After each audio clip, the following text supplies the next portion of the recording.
اجي نتهاودوا على جواز الشباب. مساء الخير عليكم. اليوم غادي نتهاود معكم على الجواز ديال الشباب اللي هو برنامج كيستهدف الشباب ما بين 30 و 16 سنه وكيمنحهم الامكانيه ديال الاستفاده مجموعه ديال الرباحات والتخفيضات في المواصلات، في المسارح، في المتاحف وكذلك في الفنادق ومجموعه ديال الابناك على مجموعه ديال الخدمات.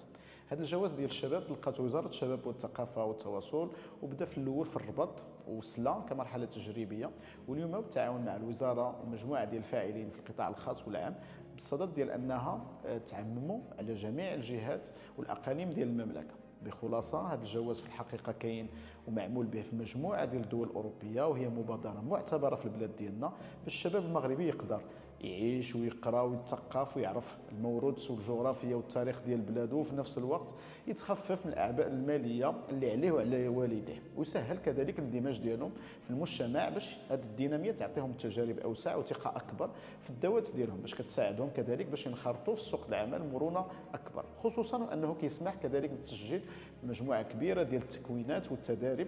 وفي نفس السياق بغيت نقول لكم بانه مؤخرا تم التوقيع على واحد الاتفاقيه ما بين وزارة الشباب والثقافة والتواصل ووزارة إعداد التراث الوطني والتعمير والإسكان وسياسة المدينة ومجموعة العمران، كتمكن الشباب المغاربة سواء القاطنين في وسط المغرب أو خارج المغرب واحد النوع ديال التخفيض كيقدر ما بين 5% فيما يخص الشقق ولا حتى البقع الأرضية، وكذلك فيما يخص مجموعة ديال العروض الخاصة ممكن أنهم يستافدوا من واحد 2% إضافية ديال التخفيض. وهذا بالإضافة هذا الشيء هذا كامل من المتوقع قريبا التفعيل ديال مجموعة ديال المميزات الإضافية بحال الاستفادة من الخدمات الطبية والحجز ديال السينما بثمن أقل.